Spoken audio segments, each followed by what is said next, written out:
આપણી વચ્ચે આજે ખાસ ગુજરાતના નામાંકિત આયુર્વેદાચાર્ય નામદેવજી ઉપસ્થિત છે.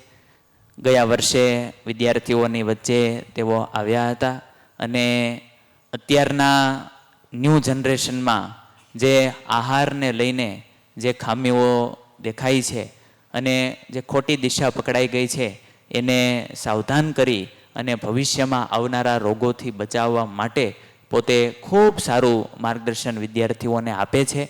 અલગ અલગ શાળાઓમાં જઈ અને પોતે આ એક સેવાનું કાર્ય, વિનામૂલ્યે સેવાનું કાર્ય કરી અને જાગૃતિ ફેલાવવાનું કાર્ય છે એ કરી રહ્યા છે. ત્યારે અત્યારે તેઓ તમામ વિદ્યાર્થીઓને અનુલક્ષીને આહારમાં શું ધ્યાન રાખવું જોઈએ એ અંગે માર્ગદર્શન આપશે. આ સભા, આજનો કાર્યક્રમ એ આપણે વિડીયો દ્વારા વાલીઓ સુધી પણ પહોંચાડવાના છીએ. વાલીઓને પણ જાગૃતિ આવે, વાલીઓને પણ ખ્યાલ આવે કે આપણા બાળકના ઉછેરમાં આપણે શું ધ્યાન રાખવું જોઈએ. ત્યારે એ વાલીઓને પણ સંબોધીને કેટલીક ભલામણો છે એ કરશે અને તમામ વિદ્યાર્થીઓ જાગૃત બની આજનો આ કાર્યક્રમ છે એ કદાચ આપણા જીવનમાં ખોટી ટેવોને સુધારવા માટે ખૂબ જ સફળ કાર્યક્રમ રહેશે. એટલે બધા વિદ્યાર્થીઓ, નાનામાં નાના વિદ્યાર્થીથી લઈ અને મોટામાં મોટા વિદ્યાર્થી સુધી બધા જાગૃત બની અને ટટ્ટાર બેસી અને એમને પૂરેપૂરા ધ્યાનથી સાંભળશો. તો વિશેષ સમય ન લેતા હવે વિનંતી કરું, નામદેવજી અહીંયા પોતે પોતાનું વક્તવ્ય, માર્ગદર્શન આપશે. શાસ્ત્રીજી મહારાજની જન્મ જયંતિ નિમિત્તે આપણે અત્યારે ભેગા થયા છે. ત્યારે એક વર્ષ પહેલાં આપણે બધા ભેગા થયા હતા, ચર્ચા આપણે કરી હતી. વિષય એનું એ જ છે, પરંતુ ગંભીરતા થોડી વધારે છે. જેના ઉપર સૌભાગ્ય મળ્યું હોય ને એને જવાબદારી પણ વધારે હોય. એટલે આપણા બધા ઉપર બહુ મોટી જવાબદારી આવી પડી છે. આ સંતોમાં આપણા જીવન માટે, આપણી રક્ષા માટે એટલા બધા પ્રયત્ન કરી રહ્યા છે કે હવે સમજદાર નાગરિકોને, ખાસ કરીને તમારે બધા, આપણે બધા યુવાનોને, કારણ કે આ જે વાતાવરણ આપણને મળ્યું છે ને એ આપણા સદભાગ્ય મળ્યું છે. અને સદભાગ્ય મળ્યું છે ત્યારે આપણા ઉપર વિશેષ જવાબદારી છે. વિદ્યાર્થી જીવન માટે શાસ્ત્રીજી મહારાજે કે જે કંઈ અગાધ પ્રયત્નો કર્યા અને ગુરુકુળની જે પરંપરાઓ ઊભી કરી એમાંથી નરપુંગલાઓ અને સિંહો નીકળવા જોઈએ. અને પરંપરાના આપણે વાહક છીએ ત્યારે આપણા બધા ઉપર ખરેખર બહુ મોટી સમસ્યા આવી છે ને આપણે બધા લોકો જાણતે અજાણતે નિંદ્રામાં પડ્યા છીએ. આવનારા સમય દરમિયાન 2026 ચાલે છે, 2030-31 આવતા આવતા ભારતની 50% યંગ પોપ્યુલેશનને, યુવાનોને અને 50%થી પણ વધારે બાળકોને એક શબ્દ છે મોડર્નનો, અનક્યોરેબલ ડિઝીઝ, એવી બીમારી જેનો કોઈ ઈલાજ નથી, એની ચપેટમાં લાવવાના ટાર્ગેટ છે. એવી મહાભયાનક બીમારી આવવાની છે કે જેની તમે કલ્પના પણ નહીં કરી શકો. અને એનાથી આપણે બધાએ બચવાનું છે, રાષ્ટ્રની રક્ષા કરવાની છે. આ જે પેઢી જે છે એણે બહુ પ્રયત્ન કર્યા છે અને હવે આપણી બધાની જવાબદારી છે આ સંસ્કારોને સિંચન કરવાની, જાળવવાની. ને એના માટે સૌથી વધારે જરૂર છે નિરોગી રહેવાની. ગાંધીજી, વિનોબાજી કહી ગયા કે સાધુ, સંન્યાસી, સમાજ સેવક આ ક્યારેય બીમાર ન હોવો જોઈએ, કારણ કે એ બીમાર પડશે તો રાષ્ટ્રની રક્ષા કોણ કરશે? અને આપણે બધાએ રાષ્ટ્રની એ ધરોહરને સાચવવાની છે. ત્યારે નાની નાની માહિતી આપણા જીવનમાં હોવી ખૂબ જરૂરી છે. બાળપણ છે, યુવાની છે, આ સમય દરમિયાન આવા બધા આકર્ષણોમાં આપણે લોભાઈ જઈએ, સ્વાભાવિક છે. પરંતુ એ જ યુવાની જ્યારે યુશુષ્ય વૃત્તિ બને ત્યારે રાષ્ટ્રની રક્ષા કાજે એ પ્રયત્ન કરી શકે. અને રાષ્ટ્રને, ધર્મને આપણી પ્રત્યે અપેક્ષા હોય અને એ અપેક્ષા માટે જે દુશ્મનો છે એની જાણ આપણને હોવી ખૂબ જરૂરી છે. વાલા વિદ્યાર્થી ભાઈઓ, ખાસ કરીને બાળકો, યુવાનો, વર્તમાન સમયની અંદર ગુજરાતમાં સૌથી વધારે નાની ઉંમરના બાળકોને કેન્સર, નાની ઉંમરના બાળકોને ડાયાબિટીસ, નાની ઉંમરના બાળકોને હૃદયરોગના હુમલાઓ. આ પેઢીને ઘરે જઈને પૂછજો કે આથી 15-17 વર્ષ પહેલાં તમે ક્યારેય સાંભળ્યું હતું કે 10 વર્ષના બાળકને, 12 વર્ષની માતાબેન દીકરીને હાર્ટ એટેક આવે? અત્યારે આવે છે. અને આવે છે 5 વર્ષ પછી આ વસ્તુને આપણે ગંભીરતાથી પણ નહીં લઈએ. જોજો આમ જેમ પેલા કોકને હૃદયરોગનો હુમલો આવતો ને તો આખા ગામમાં થઈ જતો, અરે ફલાણા ભાઈને હૃદયરોગનો હુમલો આવ્યો. અત્યારે આપણે ગંભીરતાથી લઈએ જ નથી લેતા.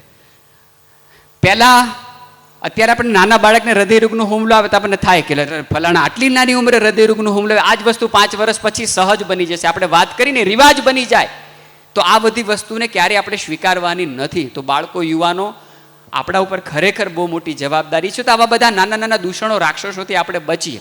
ગુજરાતમાં શા માટે નાની નાની ઉંમરે આટલી બધી બીમારીઓનું તાંડવ મચ્યું છે? શા માટે નાની નાની ઉંમરના બાળકોને ડાયાબિટીસ, શા માટે નાની નાની ઉંમરના બાળકોને હૃદયરોગના હુમલા, શા માટે નાની નાની ઉંમરના બાળકોને કેન્સર જેવી મહાભયાનક બીમારી આવવા લાગી છે? મારે તમને નાનો અમથો એક કિસ્સો કહેવો છે. હું બહુ નાના અમથા શહેરથી આવું છું. ત્યાં એક સરકારી કોલેજ છે. એ સરકારી કોલેજના એક હરિભગત છે.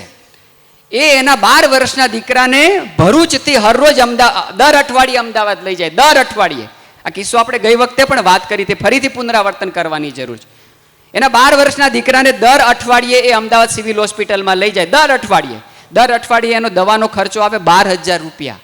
12 ચોકને 48,000 રૂપિયા એનો બાપ એના પાછળ દર મહિને ખર્ચે. એને ઘર વેચી નાખ્યું, માએ મંગલસૂત્ર વેચી નાખ્યું, પગાર સ્લીપ ઉપર લોન લીધી, ઘર ગેરવે મૂકી દીધું. કારણ કે આ સંસ્કૃતિ એવી છે. અહીંયા પશ્ચિમ જેવું નથી કે 18 વર્ષના થઈ જાય તું તારા રસ્તે, હું મારા રસ્તે. આપણા માતા પિતા આપણને નહીં છોડે. કોરોનામાં જોયું ને, ઘર વેચીને પણ, ઘરેણા વેચીને પણ લોકોએ રેમડેસિવિરના ઇન્જેક્શન લીધા. તો આ વસ્તુ પેલા બાળક સાથે પણ બન્યું એવું કે થોડા મહિના પહેલા બાળક પથારીમાં સૂતો હતો. એના પપ્પા બાપુજીને રડતા રડતા ડૉક્ટરને પૂછ્યું કે સાહેબ ક્યાં સુધી મારે વૈભવને અહીંયા જ લાવવાનો? ડૉક્ટરનો જવાબ હતો ને આપણા બધા માટે લેશન છે. ડૉક્ટરે એવું કીધું કે એને જિંદગીભર લાવવો પડશે. દર અઠવાડિયાના બધા રિપોર્ટ થશે અને દર અઠવાડિયાની દવા બદલાશે. કારણ કે માફ કરજો, એની બીમારીનો કોઈ ઈલાજ નથી. એની બીમારી માત્ર એને રાહત મળે એવા આપણે ઉપચાર કરીશું. કારણ કે એને બોન મેરો કેન્સર છે, હાડકાનું કેન્સર છે. એ 12 વર્ષનો બાળક એ શબ્દ સાંભળી ગયો કે મારો તો કોઈ ઈલાજ નથી, મારા પપ્પાએ તો બધું વેચી નાખ્યું છે. દર બુધવારે કે ગુરુવારે એને દવાખાને લઈ જાય. આવતો બુધ ગુરુ આવે છે. બાળકના મનમાં ભગવાન ન કરે હું ચાલતું છે. બહુ મંચ ઉપરથી આવી બધી વાત પણ મારે ન કહેવાની, પણ કેવી પડે એમ છે. કારણ કે વાસ્તવિક પરિસ્થિતિ એવી છે. બુધ ગુરુવાર આવે એ પહેલાં બાળક વહેલી સવારે ઉઠ્યું, એને કંઈ વિકલ્પ નહીં મળ્યા હોય, એ બાથરૂમમાં જઈને સાહેબ એણે એસિડ પીને સુસાઇડ કરી લીધી. શું કરવા ખબર છે? બાપને ચિંતા હતી કે મારો દીકરો હાજો થઈ જાય, દીકરાને ચિંતા હતી કે મારો બાપ નહીં તાગે મારી બીમારીમાંથી. અને આવા હરરોજ 8 કિસ્સા બને છે. એટલે વહેમમાં ન રહેતા કે આ બધી બીમારી કાલે આપણા દરવાજા નહીં ખખડાવશે. ગુજરાતમાં ઇન્સ્યુલિન ડિપેન્ડન્ટ ડાયાબિટીસ, એટલે નાની ઉંમરના બાળકોને ડાયાબિટીસ જે થાય એમાં ઇન્જેક્શન લેવા પડે. તમને કદાચ ખબર હશે, આખા વિશ્વની અંદર માત્ર 13 કંપની છે જ્યાં ઇન્સ્યુલિનના ઇન્જેક્શન બનાવે છે. એ શા માટે ન ઈચ્છે કે ઘરે ઘરે ડાયાબિટીસના કેસો વધે? એ શા માટે ન ઈચ્છે? એક ડાયાલિસિસનું જે મશીન આવે ને, 85 લાખથી 90 લાખ રૂપિયાની કિંમત છે. શા માટે નહીં છે? ને બધા મશીન બહારથી આવે છે. એ દેશની જેટલી પોપ્યુલેશન છે એના કરતાં વધારે એ લોકો મશીનો બનાવે છે. એ લોકો શા માટે નહીં છે કે તમારી બધાની કિડની ખરાબ થઈ જાય? કારણ કે મશીનો વેચવાના છે. એટલા માટે વારે વારે આપણું આહાર બગાડવામાં આવે છે. તો હાથ જોડીને વિનંતી, આ પડીકા, આ ફાસ્ટ ફૂડ, આ પેકેટ ફૂડ, આ જંક ફૂડ, આ કોલ્ડ ડ્રિંકથી બચો. આપણે જે કંઈ બજારની બેકરી પ્રોડક્ટ ખાઈએ છીએ ને, જ્યાં જ્યાં લોટવાળી વાનગી વપરાય છે, વડીલોને પૂછ્યું, આ લોકો નાનખટાસ બનાવતા ને, દિવાળી ઉપર નાનખટાસ બનાવતા, 8-10 દિવસ પછી એને ફૂગ આવી જતી, પછી ફેંકી દેતા. મીઠાઈ બનાવતા હતા ને, ફૂગ આવી દેતી, ફેંકી જતા. અત્યારે તમે બેકરી પ્રોડક્ટની કોઈ પણ વસ્તુ લાવજો, એ ક્યારેય ખરાબ ન થાય. કારણ કે આ લોકોએ કેમિકલ શોધ્યું છે જેને એલોક્ઝન કહેવાય. શા માટે આ ડાયાબિટીસના આટલા બધા કિસ્સાઓ વધવા લાગ્યા? બેકરી પ્રોડક્ટની અંદર કેમિકલ વપરાય છે જેને એલોક્ઝન કહેવાય. એ કેમિકલ એટલા માટે નાખવામાં આવે કે એક વખત બેકરી પ્રોડક્ટમાં એ કેમિકલ નાખી દે, મહિનાઓ સુધી એ વસ્તુ બગડતી નથી. એટલે વડીલોને પૂછજો, પહેલાં બેકરી પ્રોડક્ટમાં પેલા પાઉં હોય ને રિપ્લેસ થતા. આપણે પાઉં ખાઈએ ને, વડાપાઉંનું પાઉં, દાબેલીનું પાઉં, ભાજી પાઉંનું પાઉં, એ પાઉં પેલા રિપ્લેસ થતા. નવા પાઉં આપે ને જૂના પાઉં લઈ જાય. હવે પરંપરા જ બંધ થઈ ગઈ. શું કરવા? આ કેમિકલ એટલું ખરાબ કેમિકલ છે, એક વખત કોઈ પણ વસ્તુમાં નાખવા દેવામાં આવે, 6 મહિના સુધી વસ્તુ ન બગડે. પણ એ કરે શું તમને ખબર છે? ભગવાન એક સુંદર વ્યવસ્થા કરી છે. આપણને એક અંગ આપ્યું સ્વાદુપિંડ, જે તમને ને મને ડાયાબિટીસમાંથી બચાવે. આ લોકોને ઇન્સ્યુલિન બનાવી છે, ખૂબ ઇન્સ્યુલિન વેચીને પૈસા કમાવા છે. એટલે આ લોકો આ બધી વસ્તુની અંદર જેટલી પણ બેકરી પ્રોડક્ટ છે, લોટવાળી વાનગી છે, મેંદાવાળી વાનગી છે, એમાં એલોક્ઝન નામનું કેમિકલ નાખવામાં આવે, જેથી કરીને વસ્તુ લાંબા સમય સુધી બગડે નહીં. જ્યારે આપણે આ વસ્તુનું કન્ઝમ્પશન કરીએ, ખાઈએ, 8 કલાક સુધી, 8 કલાકની સમયની આસપાસમાં કોઈ પણ ગળી વસ્તુ તમે ખાશો, એ ગળી વસ્તુનું ડાયજેશન કરવા માટે સ્વાદુપિંડ ઇન્સ્યુલિન નહીં બનાવી શકે એટલું ઘાતક કેમિકલ છે 8 કલાક સુધી. આવું 1 દિવસ થશે, 2 દિવસ થશે. અમારે ત્યાં એક 12 વર્ષનો છોકરો રમતા રમતા પડી ગયો, એનું ઇન્સ્યુલિન અને શુગર લેવલ ચેક કર્યું ને 450 શુગર. મારું દવાખાનું દર શનિ રવિ ચાલે છે, રવિવારે શુક્ર દવાખાનું ચાલુ રાખવું પડે, ખબર છે? એવા બાળકો મારી પાસે પેશન્ટ માતા પિતા લઈને આવે છે જેનું ડાયાબિટીસ શુગર લેવલ 500 હોય છે. 500 શુગર એટલે ખબર પડે એની જિંદગી કાચના ગ્લાસ જેવી હોય. એ કઈ રાષ્ટ્રની રક્ષા ના કરી શકે? આપણે આવા નમાલા બનવું છે? એ લોકોને આવા નવાલા તમને બનાવવા છે કારણ કે આ રાષ્ટ્રને બરબાદ કરવું છે, આ રાષ્ટ્રનું યુવાધન એ લોકોને ખતમ કરવું છે. એટલા માટે આવી વાનગીઓનો ખૂબ પ્રચાર પ્રસાર કરવામાં આવે છે. તો ખાસ કરીને બજારમાં વેચાતી આ પેકેટવાળી વાનગીથી બચો. ત્રીજી વસ્તુ, આ લોકોએ ખાટી વસ્તુ, ખારી વસ્તુ, તીખી વસ્તુ, જેમ કે આપણે સવારે બટેકા પૌવા બનાવીએ તો સ્વાદિષ્ટ કરવું હોય તો આપણે લીંબુ નાખીએ છીએ, તીખા કરવા હોય તો આપણે મરચું નાખીએ છીએ, ખારા કરવા હોય તો આપણે મીઠું નાખીએ છીએ. પરંતુ એક વખત કોઈ પણ વસ્તુમાં ખાટો ખારો તીખો રસ મળે એટલે એની પ્રિઝર્વ લાઈફ ઓછી થઈ જાય. એટલા માટે આ લોકોએ એક કેમિકલ બનાવ્યું છે, એને કહેવાય MSG, મોનોસોડિયમ ગ્લુટામેટ. તમે એક શબ્દ સાંભળ્યો છે હાજીનો મોટો? સાંભળ્યો છે? શું છે હાજીનો મોટો? ખબર છે? નથી ખબર ને? હાજીનો મોટો is a company name, not product name. આપણને એમ છે કે કેમિકલનું નામ હશે. વિચાર કરો, એણે કેટલો પ્રચાર પ્રસાર કર્યો હશે. હાજીનો મોટો એક કંપનીનું નામ છે. પરંતુ જેમ આપણે કંઈક પેલી કહે ને ઝેરોક્સ નહીં, સાચો શબ્દ શું છે? ફોટોકોપી. સમજો છો કે નહીં? ટૂથપેસ્ટ એક જ પ્રોડક્ટનું નામ આપણને યાદ આવતું. તો હાજીનો મોટો કંપનીનું નામ છે, જે કંપની કેમિકલ બનાવે છે ને કેમિકલનું નામ છે MSG, મોનોસોડિયમ ગ્લુટામેટ. તમે ઘણા બધા અનુભવશો, તમે ચાલતા જાઓ છો ને કોઈ જગ્યાએ ચાઇનીઝની લારી આવે છે ને વઘાર જ્યારે કરે એટલી આહલાદક સુગંધ આવે, આપણને ખાવાનું મન થઈ જાય. થોડો કે ખાઈ નાખી આજે એક પ્લેટ, થાય ને? ખરેખર મન થઈ જાય. આપણે આમ તમે ચાલીને જતા હોય ને તો એની સુગંધ આવે, એની સુગંધથી જ તમને કંઈક ખાવાની ઈચ્છા થઈ જાય. આપણે કંઈક હારી વાનગી બનાવી હોય તો આપણે ખાવાનું માપ હોય ને, માનો કે આપણે અહીંયા લાડવા બનાવ્યું તો એક લાડવો 2, 3, 4, 5, 6, 7 એની એક લિમિટ આપણે સ્ટોપ થઈ જાય ને કે ચાલ્યા જ કરીએ. એ સ્ટોપ ફૂકરા થઈ જાય. કેમ ખબર પડે? અહીંયા વજન કાંટો ભગવાને મૂક્યો છે કે 500 ગ્રામ આવવા દેજો, પછી અવાજ આવશે, હે ને? કેટલી સુંદર વ્યવસ્થા ભગવાને કરી છે. ધરાઈ જાવ એટલે ખબર પડે. દરેકનો કોટા ધરાવવાનો અલગ અલગ હોય. આપણે બધાએ અનુભવ્યું હશે કે તમારા ઘરમાં કોઈક નાનું બાળક હોય, નાના ભાઈ બહેન હોય, એને ઘરે કંઈક એને જે વાનગી ભાવે છે ઘરે બનાવો, ભરપેટ ખવડાવી દો ને જે ભાવે છે, પછી એને કોઈ પણ પડીકાવાળી વસ્તુ આપજો, એ ખાઈ જાય. ધરાયેલું હશે છતાં ખાઈ જાય. શું કરે ખબર? MSG, મોનોસોડિયમ ગ્લુટામેટ એવું કેમિકલ છે. ખાવાની વાત તો દૂર રહી, આપણે ખાલી સૂંઘી પણ લઈએ ને તો આપણે જ્યારે ભોજન ભરપેટ કરીએ તો આ મસ્તિષ્કમાંથી અમુક હોર્મોન્સનું સિક્રેશન થાય. એ તમને કહે કે ભાઈ હવે પેટ ભરાઈ ગયું છે, હવે આવવા દેતા નહીં, ઇન્કમિંગ બંધ કરો. પરંતુ જ્યારે કોઈ પણ વસ્તુમાં MSG નાખવામાં આવે એટલે આજે હોર્મોન્સનું જે સિક્રેશન થાય ને એ સ્ટોપ થઈ જાય. એટલે કેટલી મંચુરિયનમાં કેટલી પ્લેટે રૂકવું ને ખબર જ ના પડે. હંમેશા ઓવર ઇટિંગ થઈ જાય. આપણે બધાએ અનુભવ્યું હશે. આપણે બહાર ગમે ત્યારે ખાવા જઈએ ને તો જોજો વધારે પડતું જ ખાઈને આવી. અને એક પ્રયોગ તમારે કરવો હોય તો જોજો, જ્યારે તમે બહાર કોઈ પણ લારીએ ખાવા જાઓ હાથેથી ખાજો, માત્ર અડધો કલાક પછી તમારી હાથને સૂંઘજો તમે, બહુ ગંદી બેડ સ્મેલ આવશે. એ MSGની છે. MSG જ્યાં સુધી ગરમ હોય ત્યાં સુધી તમને સ્વાદ આપે. જેવું એ ઠંડુ વસ્તુ થઈ જાય એટલે એની ખૂબ ખરાબ સ્મેલ આવે. બજારમાં વેચાતી ખાટી ખારી તીખી ચટપટી વાનગીને સ્વાદિષ્ટ બનાવવા માટે MSG નામનું કેમિકલ આવે, જે હાડકાના કેન્સર, બોન મેરો કેન્સર કરવા માટે મુખ્ય કારણભૂત છે. એટલે કે છે બજારની વસ્તુથી બચો. ત્રીજી વસ્તુ, એ વસ્તુ જો ક્યારેય ખરાબ નથી થતી. ચોમાસાની ઋતુ છે, ઘરમાં તમારો ચેવડો હવાઈ જાય, પેલું ગમે ત્યારે ખોલો તાજું કકરું રહી છે કે નથી રહેતું. જે કેમિકલ ફટાકડા બનાવવામાં વપરાય, સલ્ફર ડાયોક્સાઇડ, કારણ કે ફટાકડાનો સમય દિવાળીનો સમય હોય, ધીરે ધીરે ઠંડીની શરૂઆત થઈ હોય, વાતાવરણમાં ભેજનું પ્રમાણ હોય, એટલા માટે ફટાકડા બનાવવા માટે, ફટાકડાને ભેજથી સુરક્ષિત રાખવા માટે કેમિકલ વપરાય, જેને સલ્ફર ડાયોક્સાઇડ કહેવાય. શા માટે હાડકા નબળા થઈ ગયા છે? જીપીએસસીમાં ગુજરાતના બાળકો સરસ પરીક્ષા આપી દે, ઇન્ટરવ્યુ પર સટાસટ પાસ થઈ જાય, પરંતુ જ્યારે ફિઝિકલ ટેસ્ટની વાત આવે શા માટે બંગાળ, બિહાર, ઓરિસ્સાના, રાજસ્થાનના બાળકો આપણને બધાને પાછળ રાખી દે? એ લોકો એનું ટ્રેડિશનલ ફૂડ હજી જાળવી રાખ્યું છે. જ્યારે આ સલ્ફર ડાયોક્સાઇડ થોડી માત્રામાં પણ તમારા શરીરમાં જાય, વાળમાં, નખમાં, હાડકામાં અને દાંતમાં 4 જગ્યાએ કેલ્શિયમ હોય, યુરિન માટે બધું જ કેલ્શિયમ બહાર કાઢી નાખે, તમે રનિંગ જ ના કરી શકો, હાડકા મજબૂત જ ના રહે.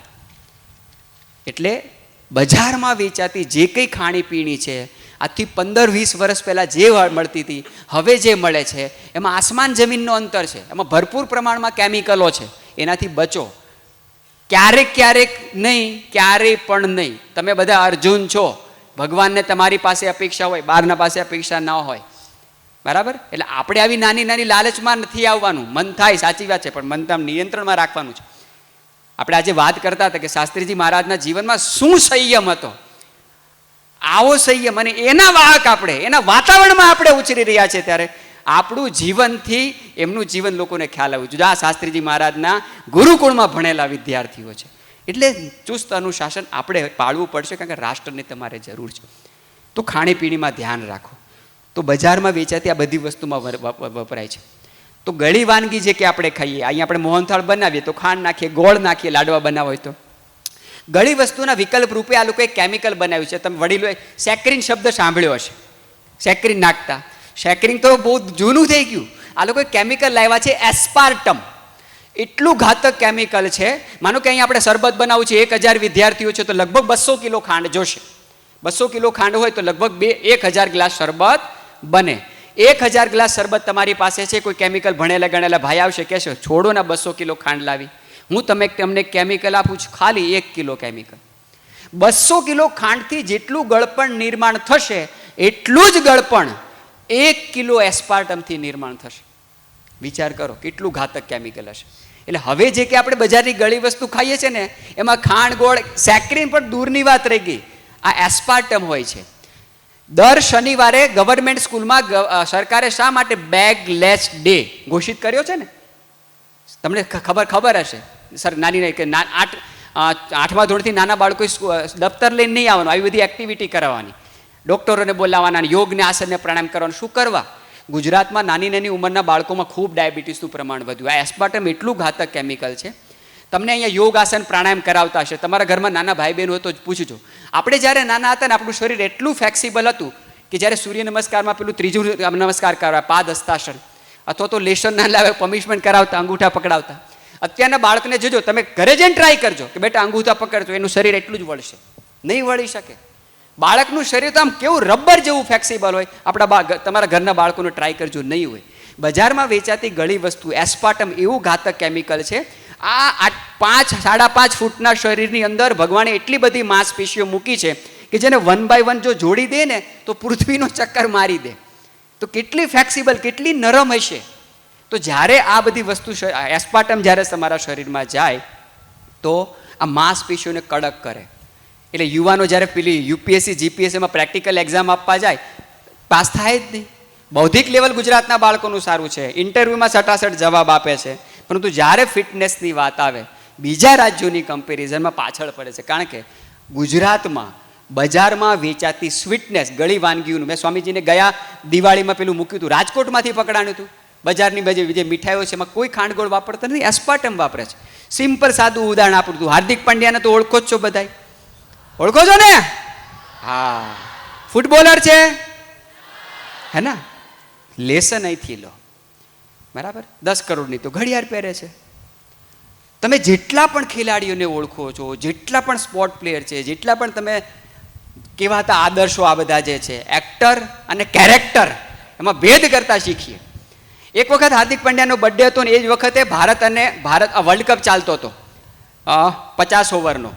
એટલે પેલી જન્મદિવસ હતો એટલે કેક લઈને આવ્યા. એને કેક કેવી રીતે ખાધી ખબર તમે? આમ કેક ખાધી. બર્થડે બોય મોટું ત્રિકોણ કાપત આમ ખાઈ શકે આપણી જેમ? નહીં. પછી એને પૂછ્યું વાય, શા માટે તમે આટલી ગમતી કેક ખાધી? કારણ કે આ બધા ખેલાડીઓને ખબર છે, કરોડોની જનસંખ્યા છે, હજારો લોકો પ્રેક્ટિસ કરે છે, મારું ફિટનેસ સારી નહીં હોય, મારું પ્રદર્શન સારું નહીં હોય, હું સારી બોલિંગ, સારી બેટિંગ, સારી ફિલ્ડિંગ નહીં કરું તો મને કોઈ નહીં રાખે, કાઢી મૂકશે. ક્રિકેટમાં બહુ કોમ્પિટિશન છે, તમને ખબર છે.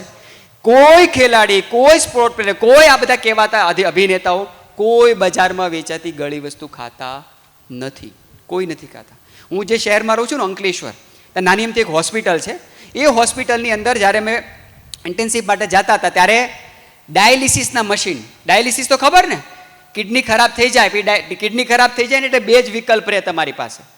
યા તો મમ્મીની, પપ્પાની, ભાઈની, બેનની જે બ્લડ રિલેશનમાં આવતા હોય એની કિડની કાઢીને તમને ચડાવવાની, એટલે એની જિંદગી બેકાર ને તમારી પણ બેકાર.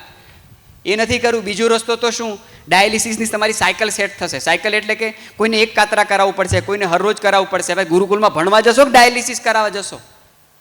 કારણ આ ઠંડા પીણા, થમ્સઅપ, માઝા, સિટ્રા, માઉન્ટેન ડ્યુ બધા જે પીએ છે ને, સ્ટ્રિંગ, જે અભિનેતા એની જાહેરાત કરે છે ને, એ ફ્રીજનું ઠંડુ પાણી પણ પીતો નથી. સ્ટ્રિંગ તો દૂરની વાત રહી.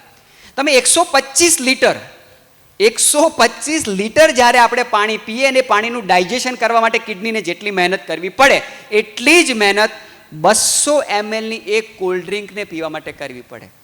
એટલી સારી હોત પાર્લામેન્ટમાં તો નથી વેચાતી, પ્રતિબંધિત છે. તમને એમ થાય કે વિદેશમાં તો બહુ લોકો પીવે છે. વિદેશની કોલ્ડ ડ્રિંક ને અહીંની કોલ્ડ ડ્રિંકમાં બહુ અંતર છે. ઘણા બધા એવા કેમિકલ છે, દુનિયાના ઘણા દેશોમાં પ્રતિબંધિત છે. અહીં કરિયાણાની દુકાને પણ એ વેચાય છે. બરાબર? એટલે કોણ આપણું સ્વાસ્થ્યનું ધ્યાન રાખશે? આપણે જાતે રાખવાનું છે. આ બધું કોણ ચલાવે? આ બધી મલ્ટીનેશનલ કંપનીઓ ચલાવે છે. આપણે જાતે જાગવાનું છે. હવે એને ખબર છે કે આની અંદર એસ્પાર્ટમ નામનું કેમિકલ છે, એટલા માટે કોઈ અભિનેતાઓ, કોઈ આ લોકો બજારની કોઈ ગળી વસ્તુ ખાતા નથી. પાકિસ્તાન સામેની મેચ હતી, છેલ્લી ઓવર હતી, અને છેલ્લી ઓવરના ત્રીજા બોલે જ્યારે વિરાટ કોહલીએ, અનબિલીવ મી, તમે કલ્પના ન કરી શકો એવા બોલમાં સિક્સર મારી હતી. બધાને ખબર હશે, સંભવ જ નહોતું. એ કેવી રીતે સંભવ છે? તાકાત તો પેલા ક્રિસ ગેલ પાસે વધારે છે. કારણ કે આ બધી રમતોમાં આવશ્યકતા ફ્લેક્સિબિલિટીની હોય છે, લચીલાપણાની હોય છે, તાકાતની નથી હોતી. અને એ ફ્લેક્સિબિલિટી, શરીર નરમ શેનાથી રહે? જ્યારે એસ્પાર્ટમ તમે ન ખાવ ત્યારે, એટલે કે બજારમાં વેચાતી ગળી વસ્તુ આપણા શરીરમાં ન જાય ત્યારે. તો આ બધી જે બજારમાં વેચાતી ગળી વસ્તુ છે એનાથી બચો, ઠંડા પીણાથી બચો. એક વખત કિડની ખરાબ થશે ને તો એનો કોઈ ઓપ્શન જ નથી. આ બધી વસ્તુ અનક્યોરેબલ ડિઝીઝનું એટલું મોટું માર્કેટ આવનારા સમયમાં ઇન્ડિયા મેડિકલ ટુરિઝમ બનવાનું છે. બરાબર? લોકો સસ્તો ઈલાજ કરાવવા માટે અહીંયા આવવાના છે. ખૂબ બીમારીઓ વધવાની છે. અને હોઈ શકે કે ગયા વર્ષે આવ્યા હતા, આ વર્ષે આવ્યા, આવતા વર્ષે અહીંયા ન પણ આવી શકે, કે ખૂબ જગ્યાએ જવાનું છે. ત્યારે રાષ્ટ્રની અપેક્ષા છે કે હવે આપણે જાગૃત થઈએ, બજારની વસ્તુઓથી બચીએ, અને છેલ્લે બચો આનાથી. અહીંયા તો જો કે તમે ખરેખર બહુ સદભાગી છો. આપણને લાગે કે નિયમ છે, ગુરુકુળમાં મોબાઈલ વાપરતા મળતો નથી, બીજા બધા કેવા સારા છે, પબજી ને બધું પ્રેરણા કરે છે. આપણે બહુ સદભાગી છે કે અહીંયા સ્ટ્રિક્ટલી નિયમ છે, આપણને નથી વાપરવા મળતો. આપણા સદભાગી છે આપણે. પરંતુ શું થાય, ગુરુકુળનો નિયમ ઘરે તો નહીં ચાલે, એટલે હવે ઘરે જઈને પાછું ચાલુ કરી દઈએ. હમણાં બન્યું એવું કે થોડા સમય પહેલાં એક માત્ર 13 વર્ષનો છોકરો સ્કૂલેથી છૂટ્યો. 5 વાગે સ્કૂલેથી છૂટે, 5:30 વાગે ઘરે પહોંચી જાય. એના પપ્પા એક ગવર્મેન્ટ કંપનીમાં શિફ્ટ ડ્યુટીમાં જોબ કરે, સેકન્ડ શિફ્ટ હતી, એટલે કંપના પપ્પા જોબ પર ગયા હતા. છોકરો 6:30 થયું એટલે ઘરે ના આવ્યો. એટલે મમ્મીને થોડી ચિંતા થઈ, ગોતવા નીકળ્યા. રાતના 8 વાગી ગયા એટલે મમ્મી અને પપ્પાને ફોન કર્યો કે ભાઈ છોકરો ઘરે આવ્યો નથી ને ગોતવા જવું પડશે. રાતે 12 વાગ્યા સુધી બધાએ ગોતો, બધાએ મળ્યો જ નહીં. બીજે દિવસે પોલીસ ફરિયાદ કરી, મિસિંગ, ગાયબ છે. 3 દિવસ સુધી પોલીસે ગોતો. અહીંથી તમે જ્યારે સુરત જાઓ છો, પેલો કેબલ બ્રિજ આવે છે ને, નર્મદા નદી ઉપર જોયો છે, ત્રીજે દિવસે એની લાશ મળી. શું કરા ખબર? Free fire, Dream11, My11 circle. સમજો, આપણા વડીલો, આપણા માતા પિતા કે પપ્પાનું એક આધાર કાર્ડ છે, એક બેંક એકાઉન્ટ છે, અને એક બેંક એકાઉન્ટ, એક એકાઉન્ટ, એમના આધાર કાર્ડ છે, મોબાઈલ નંબર છે, અને આ બંને વસ્તુ એમના બેંક એકાઉન્ટ સાથે કનેક્ટેડ છે. કોઈ પણ પોલીસ સ્ટેશનમાં જજો કે મારી સાથે સાયબર ક્રાઇમ થયો છે, મારે કમ્પ્લેન નોંધાવી છે, તમારે લાઇનમાં ઊભું રહેવું પડશે. શું કરવા? તમારી આગળ બીજા ઘણા લોકો હશે. તમારા બેંકમાંથી 50 રૂપિયા, 100 રૂપિયા, 500 રૂપિયા, 1000 રૂપિયા જશે ને તો આપણે પોલીસ ફરિયાદ કરવા નથી જવાની, કે એટલામાં જવું નથી. તમે ગયા છો મતલબ બહુ મોટું થયું છે તો જ ગયા હશો. અને બીજી વસ્તુ, ચલો એ તો તમે સમજો છો, વિવેક છો, ક્યાં ક્લિક કરું ક્યાં ન કરું તો આપણને ખ્યાલ આવશે, પણ અભિમાન નથી કરતો. યુટ્યુબમાં, ફેસબુકમાં મારા લાખો સબસ્ક્રાઈબર છે. આ હું કોઈ મારી વખાણ કરવા નથી કહેતો. હું મોબાઈલ 10 થી 15 મિનિટ ચલાવું છું, મારું કામ થઈ જાય છે. 10 થી 15 મિનિટમાં ખરેખર કામ થઈ જાય. લાખોની સંખ્યામાં ફોલોઅર, સબસ્ક્રાઈબર હોવા છતાં પણ તો આપણે શું કામ કરીએ છીએ કે આપણે મોબાઈલની એટલી બધી જરૂર પડે છે. આ 5G થી ચાલે છે. 6G આવશે ને ચકલા પણ નહીં રહે, ખબર તમને? આ રેડિયેશનથી ચાલે છે. આ મજબૂરી છે. મોબાઈલ આજના સમયમાં મોબાઈલ બહુ સારી વસ્તુ છે, તમે એને વાપરો નહીં કે એ તમને વાપરે. એટલે આ બધી દૂષણો. ભારતનો સ્ક્રીનિંગ ટાઈમ ખબર તમને? સ્ક્રીનિંગ ટાઈમ તો ખબર ને તમને? એટલે કે મોબાઈલ તમે કેટલો સમય જુઓ છો? સરેરાશ 3 કલાક છે. 3 કલાક ભારતીય લોકો મોબાઈલ જોવે છે. તમે નહીં જોતા, પણ સરેરાશની વાત કરું છું, બરાબર? અહીંના વાતાવરણમાં આપણે બહુ સારું વાતાવરણ મળ્યું છે. એક એક ક્ષણ, એક એક પળ આપણા માટે ખરેખર બહુ સારી છે. અને રાષ્ટ્રને તમારી પાસે અપેક્ષા છે. અને રાષ્ટ્રમાં ભારતી જ્યારે અપેક્ષા રાખે ને, તો એ ભગતસિંહ પાસે જ અપેક્ષા રાખે ને, એ ખુદીરામ બોઝ પાસે જ અપેક્ષા રાખે ને, એ મહારાણા પ્રતાપ શિવાજી પાસે જ અપેક્ષા રાખે ને, એ થોડી મીર જાફર પાસે અપેક્ષા રાખે, એ થોડી જયચંદ પાસે અપેક્ષા રાખે. તો આપણે નક્કી કરવાનું છે કે આપણે ખુદીરામ બોઝ બનવું છે, આપણે ભગતસિંહના રસ્તે જવું છે, કે પછી આપણે પણ મીર જાફર અને જયચંદના રસ્તે જવું છે. આ રાષ્ટ્ર ઉપર આવનારા સમય દરમિયાન બહુ મોટા ખતરાઓ આવવાના છે. એ સમય દરમિયાન રાષ્ટ્રનું યુવાધન મજબૂત હોવું, સુરક્ષિત હોવું ખૂબ જરૂરી છે. અને એને બરબાદ કરવા માટે 2030-31નો ટાર્ગેટ છે. ભારતની 50%થી પણ વધારે યંગ પોપ્યુલેશનને અનક્યોરેબલ ડિઝીઝ, એવી બીમારી કે જેનો ખરેખર કોઈ ઈલાજ નથી, તમે જિંદગીભર એને મેન્ટેન કરી શકશો, એને મટાડી નહીં શકો. અને એનું મેઇન કારણ છે આહાર શુદ્ધો સત્વ શુદ્ધિ, સત્વ શુદ્ધો ધ્રુવા શુદ્ધિ. કેટલું આહારમાં આપણે વિવેક રાખવું જોઈએ? તો એ આહારમાં વિવેક રાખો.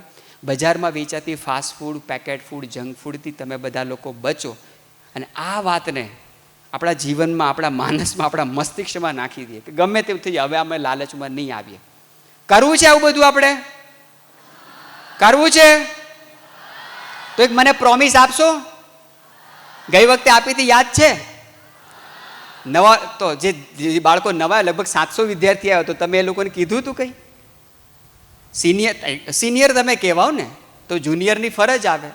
બીજું કે નાની નાની બીમારીઓમાં ઘરે આપણે જાતે ઈલાજ કરતા થઈ જઈએ. ઉદાહરણ તરીકે આપણને ચામડીની સમસ્યા હોય, કંઈ પણ ચામડીની સમસ્યા હોય, તો થોડા દિવસ આપણે દૂધ ન પીએ, થોડા દિવસ દૂધ ન પીએ. ચામડીની સમસ્યામાં પહેલો નિયમ હોય કે દૂધ નથી પીવાનું. તમે થોડા દિવસ દૂધ ન પીવું તો મટી જાય. બીજું શું હોય? આપણે આજે વાત કરી, ત્યાં આપણે ભૂમિ આમલા ઉગશે, તો જે કોઈ મોટા વિદ્યાર્થીઓ છે, નાના વિદ્યાર્થીઓનું ધ્યાન રાખે.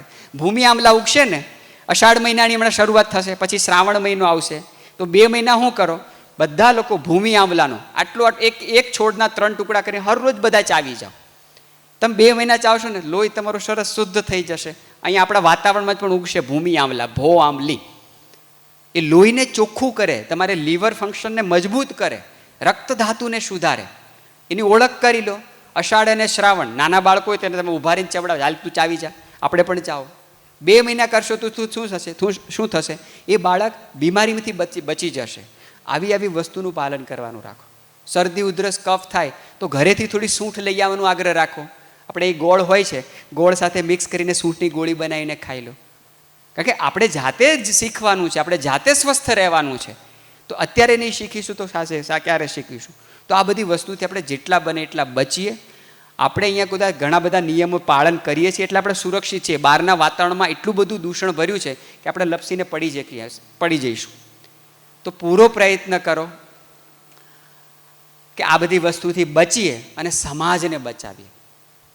તો 2-3 મહિનાનું ટાર્ગેટ લઈને ચાલે કે આપણા જીવનમાંથી આપણે fast food, packet food, junk ફૂડને જાકારો આપવો છે. આપવો છે ને? તો જ આ બધા વડીલો બેઠા છે, સંતો આપણી સામે બેઠા છે, અને બહુ સારો આજે અવસર છે, બરાબર? 125મી જન્મ જયંતિ આપણે ઉજવી રહ્યા છીએ. ત્યારે આપણે શાસ્ત્રીજી મહારાજને એક વચન આપીએ. એ વચન આપીને પછી પ્રયત્ન પણ કરીએ. તું બોલવું, તમે બોલશો ને? બોલશો ને? હા, તો ચાલો આવે. વડીલોની સાક્ષીમાં આપણે વચન આપી રહ્યા છે, બરાબર? અને રઘુકુલ રીત સદા ચલી આવી, પ્રાણ જાય પર વચન. આપણે એના વારસદાર છીએ, આપણે રામકૃષ્ણના વારસદાર છીએ, આપણે કૃષ્ણના. એ સિદ્ધાંતોને કોણ ટકાવીને રાખશે? તમારામાંથી કોઈ ઊભા થવાનું છે કે હું આ સંસ્કૃતિની રક્ષા કરીશ, હું આ ધરોહરને સાચવીશ, હું આ પરંપરાનો વાહક બનીશ, બરાબર? અને એ નાની નાની મર્યાદાઓ, નાના નાના જે લોભો છે, બરાબર? આજે વાત કરતા હતા મહારાજજી કે શાસ્ત્રીજી મહારાજ જ્યારે ઘરેથી પહેલી વખતે નીકળ્યા, કેવી નાની નાની મર્યાદાઓ, બાળ અવસ્થામાં કેવા કેવા પ્રલોભનો એની સામે આવ્યા હશે, અને એ પ્રલોભનો એ લડ્યા હશે, એ પ્રલોભનોથી નહીં ડર્યા હોય, ત્યારે આપણે હજી એના ગુણગાન ગાઈએ છીએ ને, તો આપણે સંસ્કૃતિના વાહક છીએ. તો હું બોલું, તમે બધાએ બોલવાનું છે તાકાત સાથે, ઉત્સાહ સાથે, બરાબર? એટલે આજે બધાને આપણે કહેવાનું છે કે શાસ્ત્રીજી મહારાજની 125મી જન્મ જયંતિ નિમિત્તે તરવડા ગુરુકુળના વિદ્યાર્થીઓએ એવા સોગંદ લીધા છે, એવી પ્રોમિસ એમને આપી છે, જે બધા જ લોકોના, રાષ્ટ્રના પ્રત્યેક વ્યક્તિ માટે એક મેસેજ છે. ઠીક છે? ચાલો, ટટ્ટાર સૈનિક હોય ને, સૈનિક પોતે મજબૂત હોય એટલે રાષ્ટ્રને મજબૂત રાખી શકે. એટલે આપણે બધા રાષ્ટ્રમાં માં ભારતીના સૈનિકો છીએ, બરાબર? ચાલો, અમે આજથી અત્યારથી વચન આપીએ છીએ કે બજારમાં વેચાતા તમામ પડીકાવાળી વસ્તુ, તમામ ચાઇનીઝ વસ્તુ, તમામ ઠંડા પીણા, તમામ બેકરી પ્રોડક્ટ, ખાવાનું છોડવાનું, જીવનમાંથી જાકારો આપવાનું પ્રયત્ન કરીશું. અને આ પ્રયત્નમાં 2 મહિનાની અંદર આ બધી વસ્તુથી સંપૂર્ણ મુક્ત થઈશું. મોબાઈલની જ્યારે જરૂર ના હોય ત્યારે મોબાઈલનો ઇન્ટરનેટ ડેટા બંધ રાખીશું. મોબાઈલની ફાલતુ ગેમ રમવાનું, ફાલતુ રીલ જોવાનું બંધ કરીશું. અને આ માહિતી લોકો સુધી પહોંચે એ પ્રયત્નમાં અમે ભાગી બનીશું, તમારા બધા માટે, બરાબર? હું અઠવાડિયામાં કમસે કમ 3 કે 4 સ્કૂલોમાં જાઉં, ગવર્મેન્ટ સ્કૂલોમાં ને એમાં આ જ વિષય લઈને. હવે 3 અને છેલ્લા 5 વર્ષથી જાઉં છું. એટલે કેવડું સર્વે થયું હોય આપણી પાસે. આપણે જઈએ એટલે પૂછીએ ને, ભાઈ 5 વર્ષ પહેલાં સ્કૂલની શું પરિસ્થિતિ હતી, કેવી બીમારી હતી, બાળકોનું આરોગ્ય. કોઈ એવી સ્કૂલ બાકી નથી, કોઈ એવી સ્કૂલ કે જેવા આવી ગંભીર બીમારીના ચપેટમાં માત્ર છેલ્લા 3-4 વર્ષમાં સ્કૂલની અંદર અમુક બાળકો ના આવ્યા. 5 જ વર્ષની વાત કરું છું. કોરોના કાળ પહેલાં કોઈને પણ પૂછજો કે ચાલતા ચાલતા હૃદયરોગનો હુમલો આવે ને કોઈ બાળક પડીને મરી જાય, આવા કિસ્સા કોઈને કહે ને તો કોઈ કહેતા હે એવું બનતું હશે. પરંતુ આપણે વાસ્તવિકતા જોઈને તો આ પરિસ્થિતિ નિર્માણ થઈ છે. આપણે ગંભીર બનીએ અને ખરેખર આવનારા સમય દરમિયાન રાષ્ટ્રને તમારી જરૂર છે. તો આપણે આ બધી સંસ્કૃતિના વાહકો છીએ, આપણે આ રાષ્ટ્રની રક્ષા કરવાની છે. ત્યારે એટલે એમ સમજીએ કે હું આ વાતાવરણનો શિષ્ય છું, હું એક શ્રેષ્ઠ પરંપરાનો વાહક છું. બહાર શું પરિસ્થિતિ છે એની મને ખબર નથી, પરંતુ હું આ સંસ્કૃતિનો વાહક છું. હું સ્વેચ્છાએ જવાબદારી લઉં છું કે આ રાષ્ટ્રના પુનરુત્થાન માટે, આ સંસ્કૃતિના ધરોહર માટે, રાષ્ટ્રની રક્ષા કરવા માટે શાસ્ત્રીજી મહારાજને 125મી જન્મજયંતિ નિમિત્તે મેં જે પ્રોમિસ આપ્યું છે એનો હું પ્રયત્ન કરીશ. અને ઈશ્વર ખૂબ દયાળુ છે, ખૂબ દયાળુ છે, એ કરુણાનો સાગર છે. હું હું અને મારા ધર્મપત્ની અમે તો બળદગાડું બનાવ્યું છે. તમે એકદમ હૃદયથી તમને વાત કરું, બળદગાડું અમે બનાવ્યું છે. એમાં બળદ રૂપે અમે બંને જોડાવાના છે. અને એ ગાડું અમે ઘરે ઘરે લઈ જવાના છે. તમને જે વાત કરી એ જ વાત કરવા માટે. આપણી સંસ્કૃતિના તહેવારો જો ગણેશ આવશે, નવરાત્રિ આવશે, તો આપણે ગયા વર્ષે તો કેટલી સરસ નવરાત્રિ ઉજવી હતી ને. આપણે કેવા બધા સરસ ગરબા રમ્યા હતા. પરંતુ બજારની બહાર કેવી નવરાત્રિ ઉજવાઈ રહી છે. તો આપણાથી કેમ સહન થાય કે રામ સત્યને જ્યારે શક્તિની જરૂર પડે, એ સત્યને શક્તિની જરૂરને મેળવવા માટે જે સંઘર્ષ થયો, જે લડાઈ થઈ, એનું નામ નવરાત્રિ. તો એમાં આવા બધા દૂષણો આપણા ઘૂસે આપણે કેમ સહન કરી શકીએ? ચંદન હે ઇસ દેશ કી માટી, તપોભૂમિ હર ગામ હે, હર બાલા દેવી કી પ્રતિમા, બચ્ચા બચ્ચા રામ હે. આવા ઉદ્ઘોષ આપણી સંસ્કૃતિએ કર્યા છે. તો એ બાળક ઈશ્વરનું સ્વરૂપ છે. એ નાની બાળકા એ માં જગદંબાનું સ્વરૂપ છે. એ નિરોગી કેવી રીતે રહી શકે, એ સ્વસ્થ કેવી રીતે રહી શકે, આ બધા દૂષણોથી એ કેવી રીતે બચી શકે, એ બધા પ્રયત્ન આપણે કરવાના છે. પરંતુ એની શરૂઆત મારાથી થાય. એટલે 2 મહિનાની આપણે વાત કરી, કાલથી પ્રોમિસ નથી આપણે લેવા. એટલે 2 મહિનાનું એક ટાર્ગેટ લઈને ચાલીએ, આ બધી દૂષણોથી બચીએ. ભગવાન કરે કે આ બીમારી કોઈને ના આવે, તમને તો ના જ આવે. કોઈને આપણે આવી બીમારી, આપણે સર્વત્ર સુખીને સંતુની સંસ્કૃતિના વાહક છીએ. કોઈને પણ આવી બીમારી આવે, આપણું કાળજું કેવું કકડે. તો ભગવાન કરે આવી બીમારી કોઈને પણ ના આવે. તમે બધા નિરોગી રહો, સ્વસ્થ રહો, પ્રસન્ન રહો. ખૂબ ઊંચા ઊંચા સપનાઓ જોઈને તમે આ પ્રાંગણમાં આવ્યા છો. એ સપના ભગવાન તમારા સાકાર કરે. હંમેશા નિરોગી રહો, સ્વસ્થ રહો, એવી ભગવાન સ્વામિનારાયણ ચરણોમાં પ્રાર્થના કરીને મારી વાણીને વિનું છું. સૌને વંદે માતરમ. અસ્તુ. જય સ્વામિનારાયણ.